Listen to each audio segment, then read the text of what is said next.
Title: The Cursed Villa at the Edge of Town. Part 2. The villa at the edge of town, once filled with the vibrant voices of 10 Rahman children, had grown silent, its walls heavy with secrets and its halls echoing with loneliness. The townspeople, who once marveled at the mysterious Rahman family, now whispered in fear about what had become of the children within that grand house. They said the villa had done something to them, that its curse had seeped into their very souls, warping them in strange, inexplicable ways. Some believed that spirits had possessed some of the children, that something dark had sown itself into their minds, twisting their personalities. The children had grown up differently than expected, and people noticed.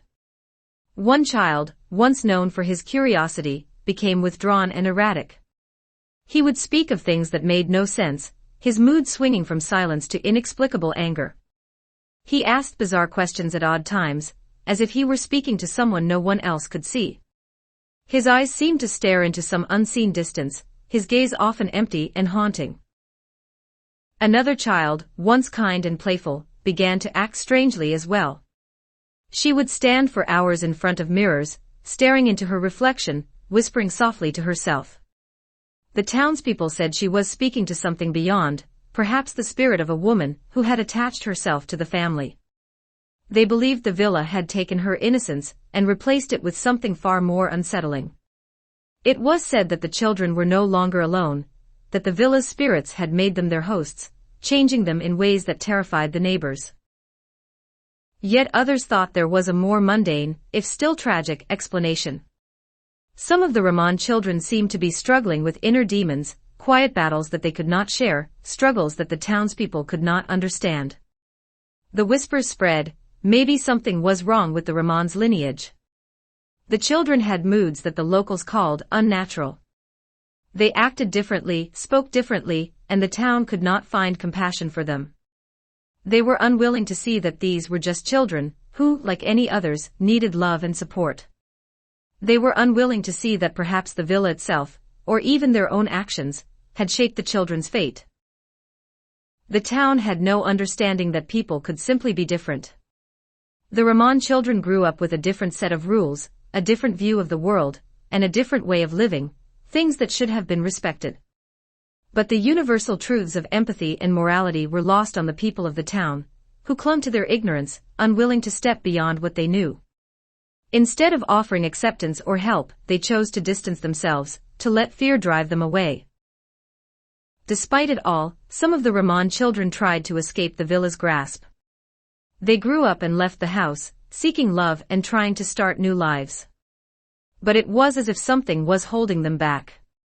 Relationships that began with hope quickly soured, as if a shadow had followed them from the villa. Those who married into the Rahman family often found themselves unwelcome within the house's walls, and their love could not withstand the darkness that clung to the Rahman name. Marriages crumbled and happiness seemed an impossible dream. The Rahman children who managed to escape the villa entirely found better fates. By sheer luck they found partners who knew nothing of the family's past, people who had never heard of the villa or its curse. These siblings moved away, far from the shadow of the grand house. Only then did they begin to thrive. They married, had children, and lived lives full of joy, something they had never known within the villa's haunted walls.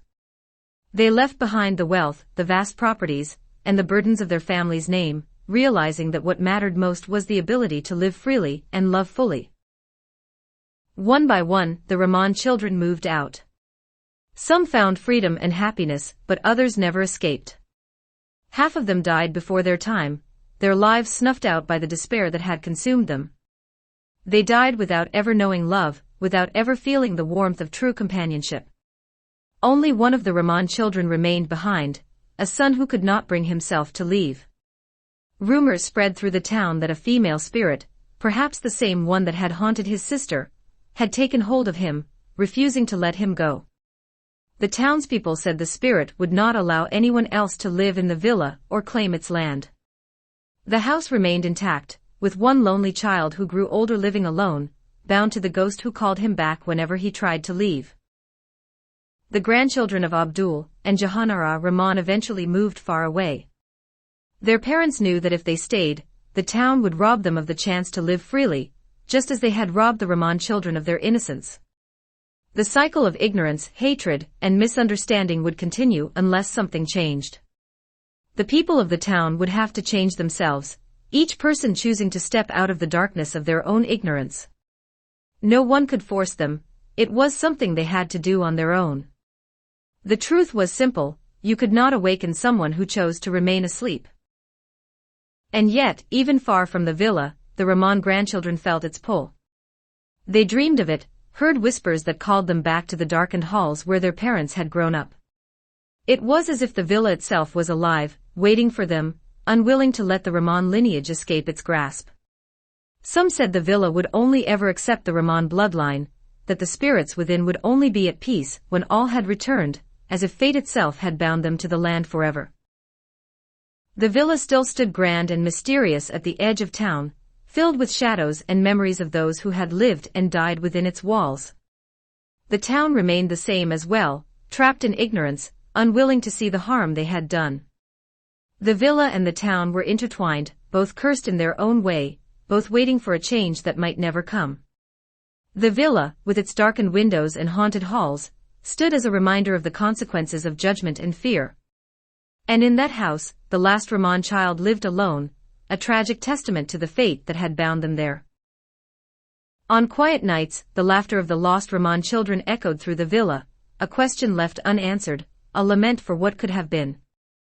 It asked why things had been allowed to unfold this way, why fear had been allowed to poison so many lives.